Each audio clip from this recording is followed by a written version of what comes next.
Point Ellice House really stands as one of those early examples of early architecture in the city, the kinds of values that people placed making their life in this colonial society.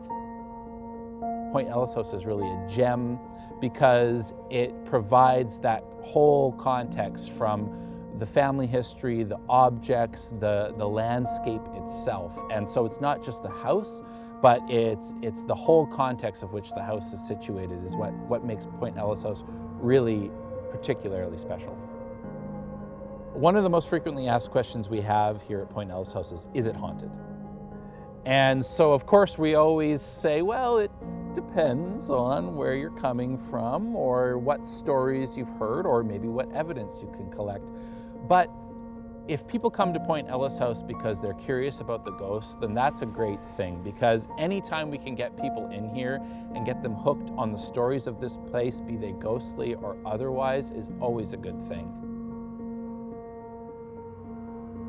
Point Ellice House is a very old place dating back to the early 1860s.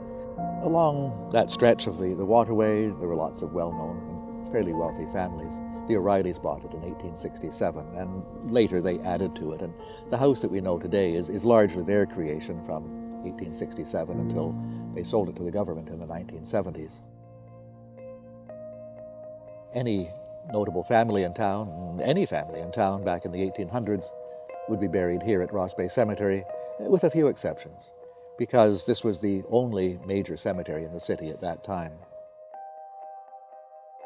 The O'Reillys is a beautiful monument, brought in from London, in fact, but it's not on the main roadway, unlike the Dunsmuirs, and so perhaps people don't see the O'Reilly monument quite as readily, but they wanted people to see their monument. They wanted people to know through time that they had been prominent people, and their names are all there. Peter O'Reilly, Caroline O'Reilly, although she's not buried here, she died in England and is buried there, and they're related families, and the children as well, Kathleen O'Reilly especially. The O'Reillys had bought a house off from the main part of downtown. The people around them were wealthy neighbors, and it was an enclave. But here at Ross Bay Cemetery, everybody is equal.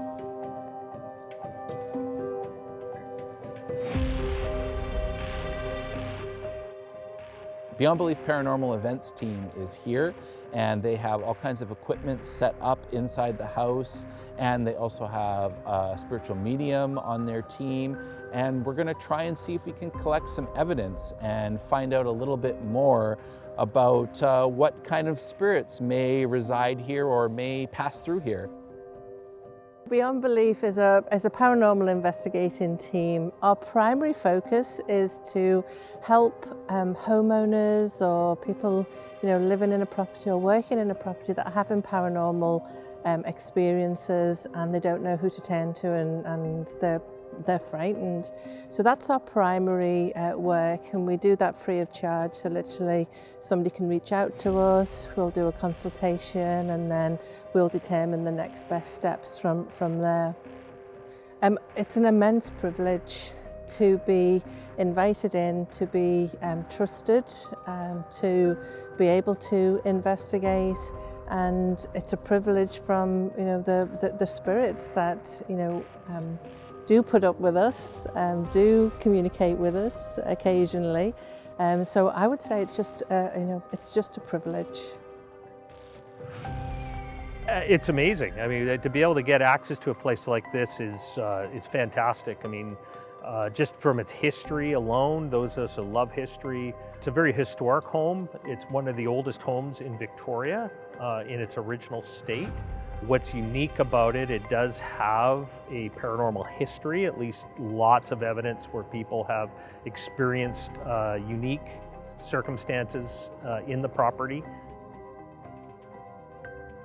When I first got to know the O'Reillys quite well, John and Ines O'Reilly, Ines was the one that really was keen on getting the place open as a historic site. And this was the story that she told me very early on, in about 1971. And John had gone out for the day, She was at home by herself. The house was open as a museum, but they didn't get many visitors then. And Inez and John did a lot of the work themselves. So one day she was up a ladder over the front door. And there's a beautiful carriageway, a graveled carriageway there, and she was up the ladder over the front door when she heard a car pull into the parking lot that then was not paved, it was gravel too, and she saw two couples get out, middle-aged. And as they approached her, she said, "Oh, I'm so sorry, but the house is open, but I'm busy for a moment. Just give me a minute, but go inside the house, make yourselves at home, and I'll come in and give you a tour." Oh, fine, in they went. But she forgot about them. And she was so absorbed in her painting. And finally, 20 minutes later perhaps, they came wandering out, and she was so embarrassed. She scrambled down from the ladder and said, "Oh, I'm so sorry. I didn't mean to ignore you, but if you have time, please come back in the house. I'll give you the tour now." But they didn't seem to be upset at all. And they said, "Well, really, there's no need for that, because the nice young lady in the house gave us the tour." Well, Inez truly was there by herself that day, and they had no employees at all. And she said, "Can you describe her?" Well, they described a young woman. And Inez said, "Well, do you have a moment? Can you come inside the house? Maybe show me what you heard from her." And so they all trooped inside, and one of the couples was really quite keen to show her all the things that the guide had showed her. And Inez was learning things that she had no knowledge of, that only somebody who had lived in the house would have known. And it got a little bit spooky. She knew the place was haunted, but suddenly they arrived at the bedroom of Kathleen O'Reilly. Now, Kathleen was the aunt of Inez's husband. Kathleen had died in the house in 1945. And when they arrived at that room, one of the women said, "Oh, look, there's the dress." "Yes," said Inez. Yes, the lady that was showing us around was wearing that dress. It was a blue, long ball gown."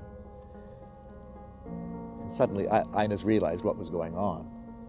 She herself had set up that room as a display. It was Kathleen's bedroom.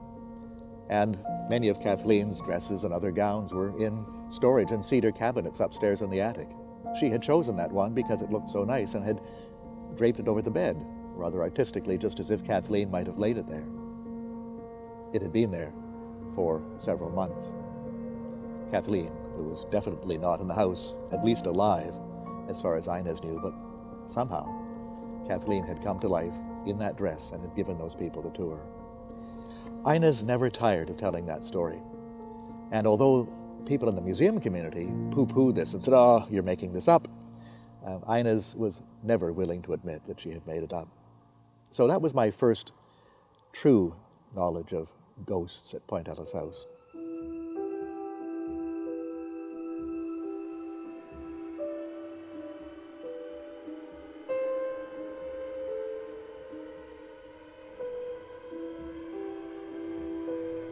We should tell them why we're wearing masks. They might be That's a good wondering idea. why, and that might make them nervous. So if you can see us, you might see that we have some face coverings on. And this is because in our time and space, we have a virus. It's a little bit like the Spanish flu. You might have been familiar with that at the time.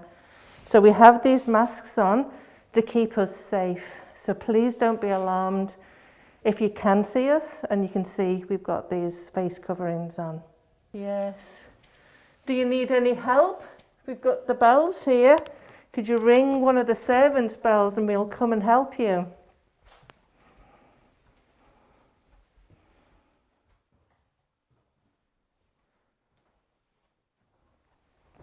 Jack, we're just by your bedroom. Are you here?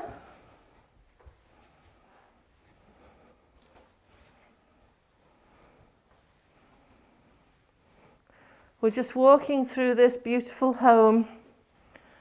We mean you no harm. We don't want to frighten you. But we would love you to come close and talk to us.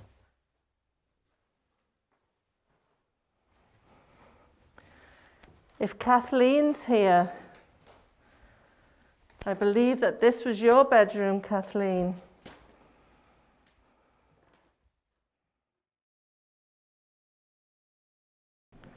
I know this might seem to be a lot of people in your home, I hope you don't mind, but we were invited in so that we could come and talk to you.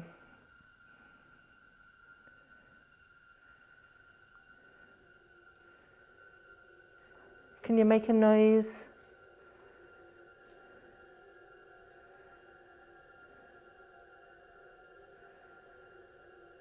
If you're here and you want to reach out and touch one of us, you have our permission to do that. The stomach growl. Tagging.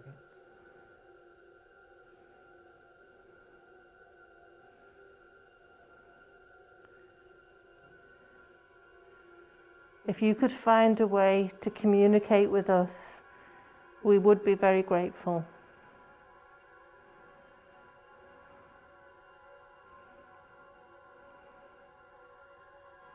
You know, we've heard stories of visitors coming through this beautiful home and being greeted by a lady in a blue dress. And you've shown these visitors round with so much pride and so much love. Can you show us around this beautiful home?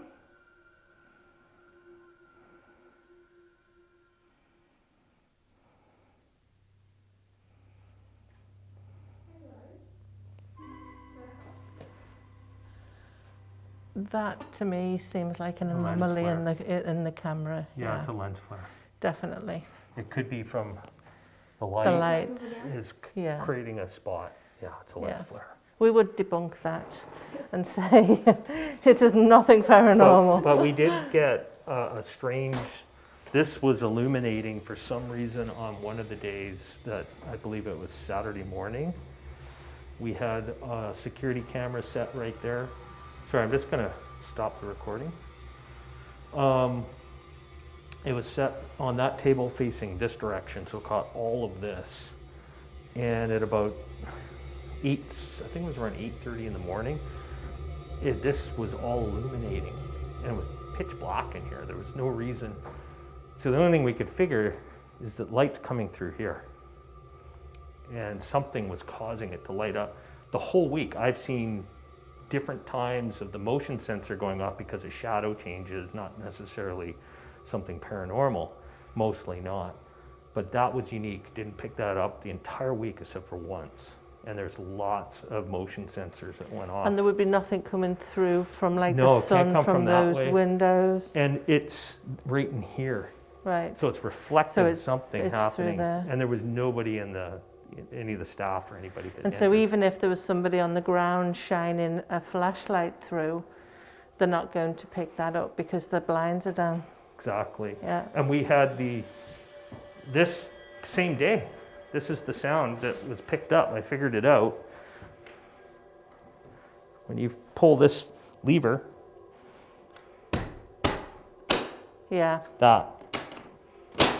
that's exactly the sound twice.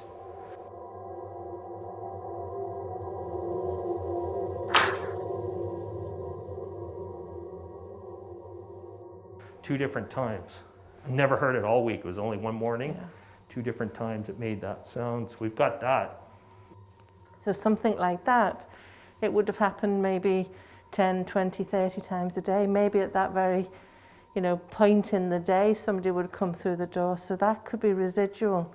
But then there are some very interesting accounts where you've got like the lady who was in very physical form, who showed a group to maybe people that were coming and wanting to have a visit of the house, and she showed them round like a tour guide.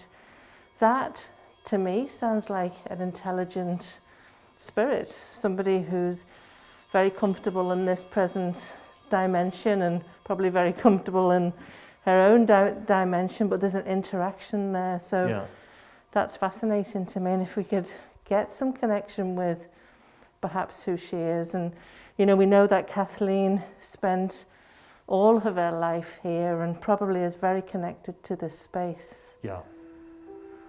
So maybe it's her. There's been some sadness, I'm sure, is here as well with the loss of life with her sister, Mary, passed away in the house. Apparently, they're just doing some research, but the original family, the Wallaces, looks like they lost a child here Right. as well. And they were only here for a few years before they sold the home to the O'Reillys. So, you know, they've got a mixture. And of course, Judge Peter O'Reilly, that was his bedroom over there. He sustained health problems, and she basically, Kathleen, ended up looking after him. And he was pretty much died, I think, of a broken heart. You know, when his wife passed away, that was... Do we hear You that? hear that?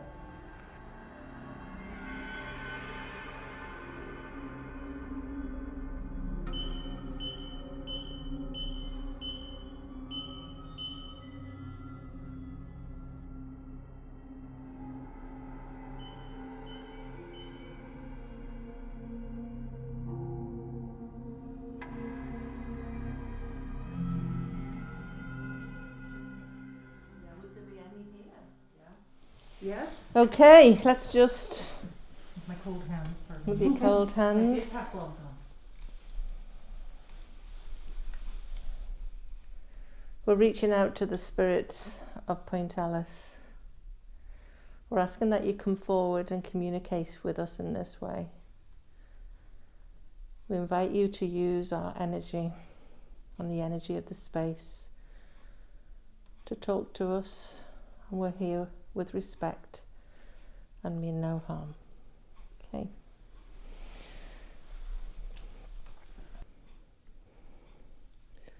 Kathleen, if you're here, can you come forwards?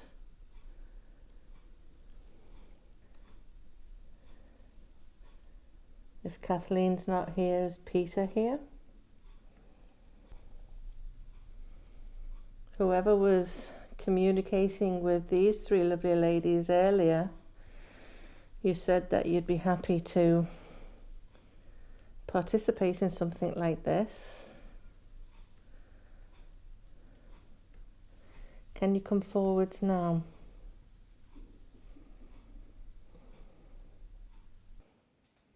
We're inviting you to use our energy. Step forwards, build your energy up, and move the glass for us. Well, this hand's tingling. Can you push the glass? It doesn't matter which way you push it. You can twist it or you can push it.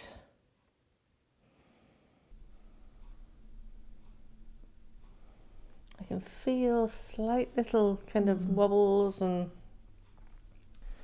we're asking for you to move the, there we go, move the glass. It seems difficult at first, but it will get easier.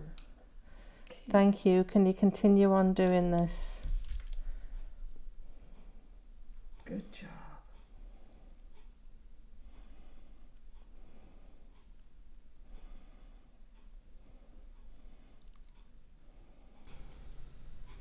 This is a way that we can talk to you.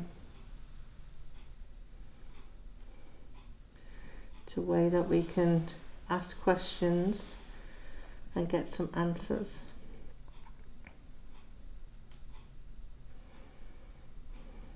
And it might seem strange at first, but it's okay.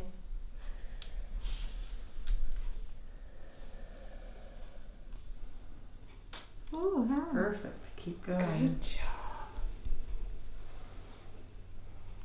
Hello. That's Elena. Do you want to go and see one of us? Someone else. How about back to center? So the center of the table.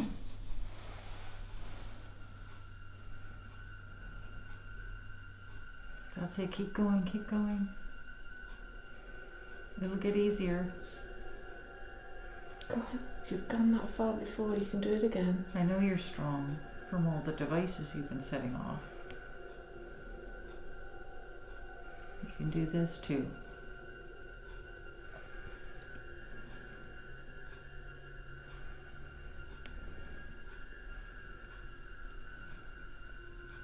Carry on, keep pushing the glass for us, please.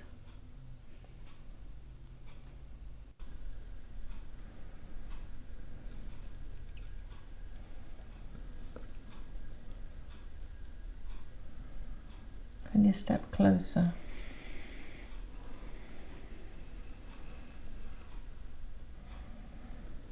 Thank you.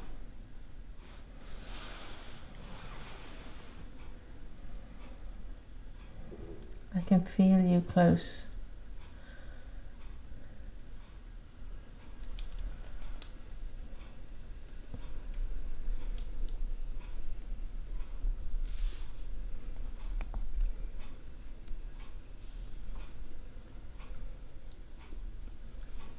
Thank you.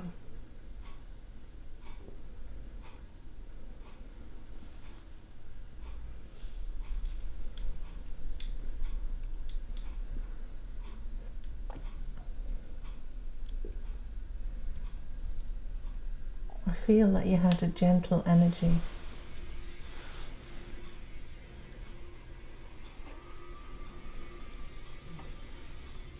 Thank you.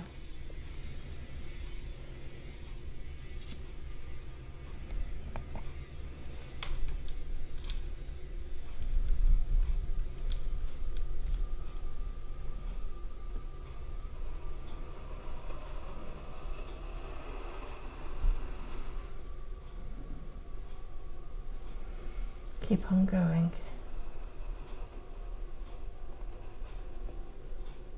Almost seems like, could it be a child? So tentative. It feels adult.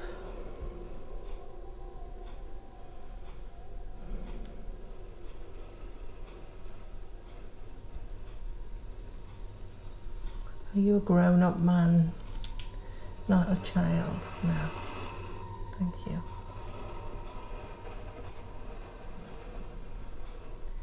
Did you used to live in this house? Thank you.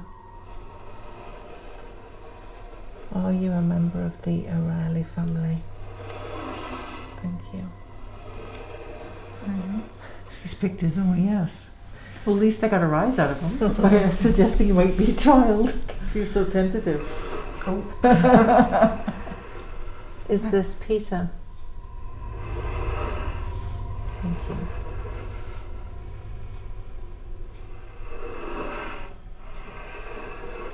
Peter, is there anything that you'd like for us to ask you so that you can talk to us? Is there something that you want to... Peter, are there other members of the family here? Are you happy here? Is that why you stay here? Peter, can you see us? Do you want to make me no, since Elena seems to be yes? If the answer's no, if you can move it towards Diana here. Can you see us? I feel that you're here in this room with us, but can you see us? Okay. Can you feel us? Can you hear us? Definitely. So there is one man in this room apart from you, Peter. Can you move the glass towards where that man is standing?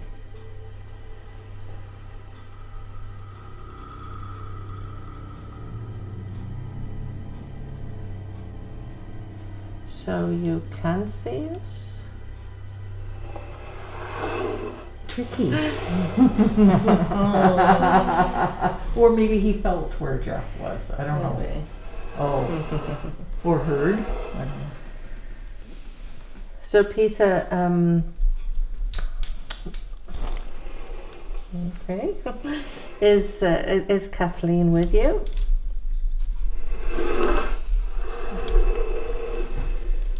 Is Catherine with you?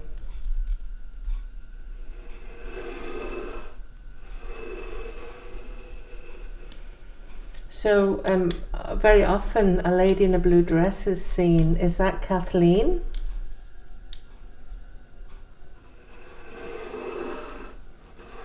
Thank you. So do you like the people that come to visit your beautiful home?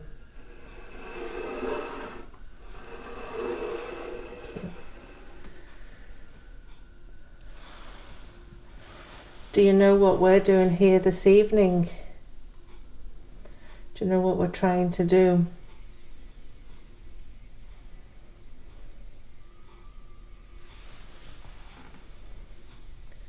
So we're trying to talk to whoever still resides here, like you, Peter, like Kathleen, and we're trying to raise funds to keep this beautiful house in good working order. Do you approve?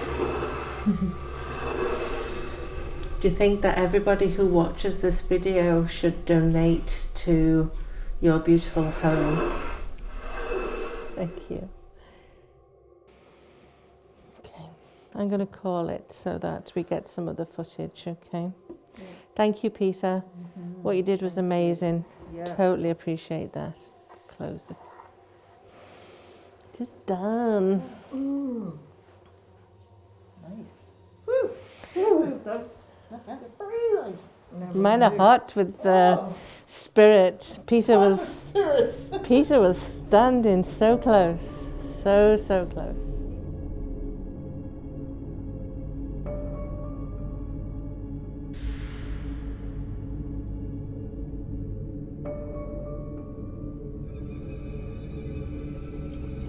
Let's turn this on. I'll wait for time. I wonder. It's 8:37. 8:37? Correct. Let's see what happens. If there's anybody here, the O'Reilly family or any family member or person connected to this home, if you're down in that hallway, this camera that Elena's holding might be able to see you. We saw somebody in the hallway just to the entranceway of the your living room over there. If that's one of the O'Reilly family or Wallace family, could you touch any of those devices that are on the floor? They're glowing red. You'll see them. They won't hurt you. They're just sensors, is what they're called. If you touch them, they might be able to tell us you're there.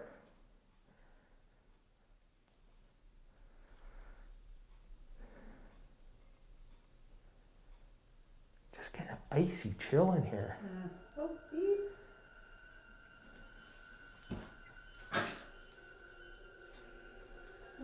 We know you're in the kitchen and scullery, but we would love for you to come and be in the hallway.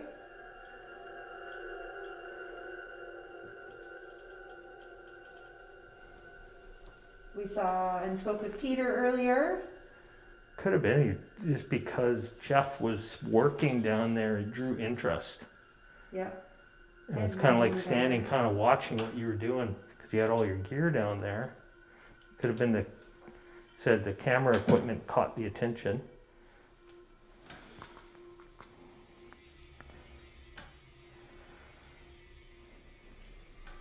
They're wily, these ones. Going power on here. Why don't you go sit in front of that mirror? That one? Yeah. Well, let's see what happens. You'll get me.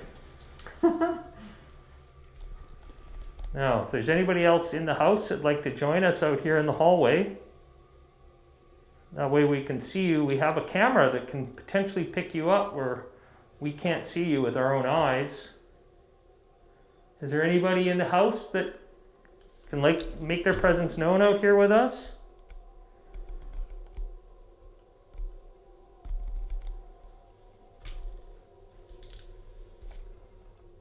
We spent some time to come and see you.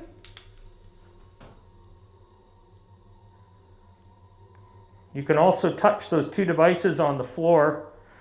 We're not asking you to do tricks. Please forgive us if you think so. It's just simply a way to communicate with you. That way we know you're here with us. And I hope you're aware we can't see you with our own eyes or even hear you with our own ears. Unless you really try. We got a camera that might be able to see you. Forgive us if we're intruding on your space. We're just trying to learn from you, get to meet you, be able to tell your story. And help you keep your home here.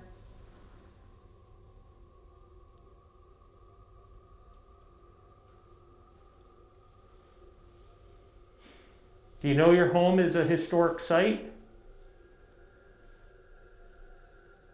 No other places like it anywhere in BC.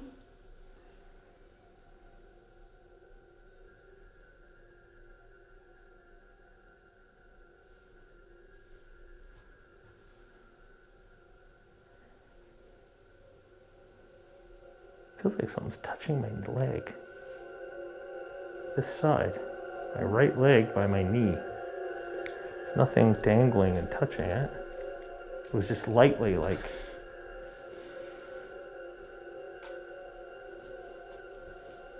Is there somebody right here? If that's you, Peter.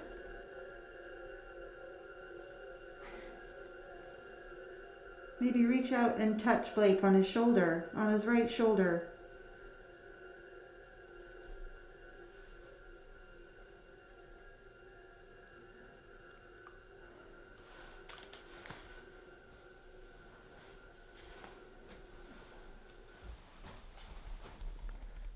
Oh, is it ever pitch black in there?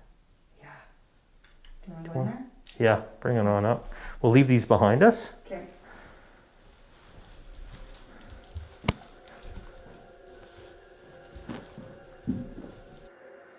We'll do an EVP session in the scullery where we've had activity.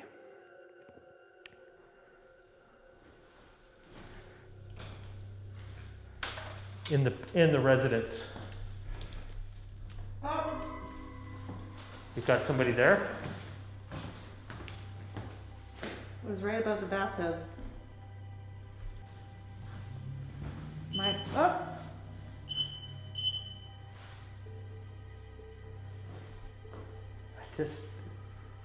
That's happening so often today.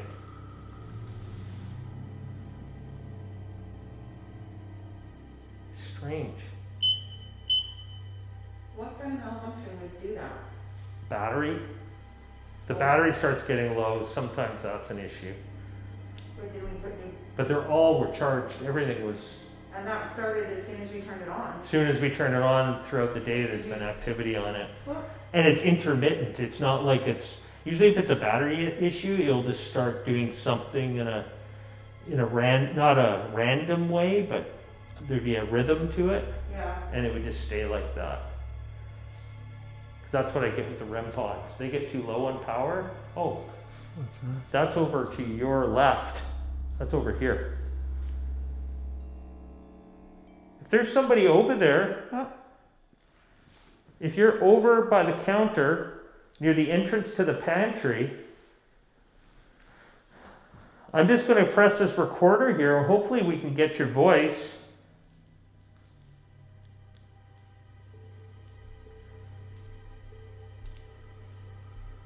We've been trying to communicate with the person who seems to spend a lot of time in the kitchen, pantry, and scullery area. If this is you, we can sometimes pick you up on this camera. Don't worry about the light. Hopefully it doesn't scare you.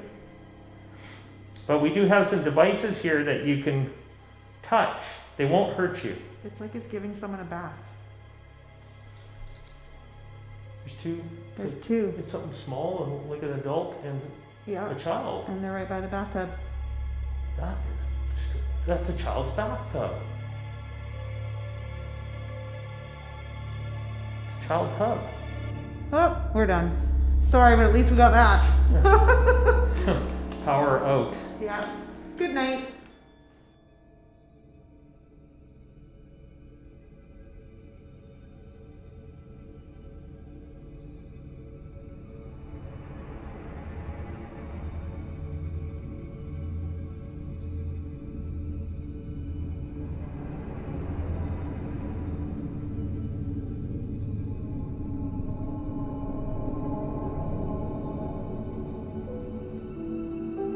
people really do benefit from knowing the past and knowing the context where they live. That if we really do acknowledge the fact that the spirits of our ancestors and others are all around, and that they're there not to harm us necessarily. In fact, in some cultures, they're there to help us. I think that's a little healthier. People understanding their environment, and maybe the paranormal environment as well, is actually a very healthy thing and not something to be frightened of.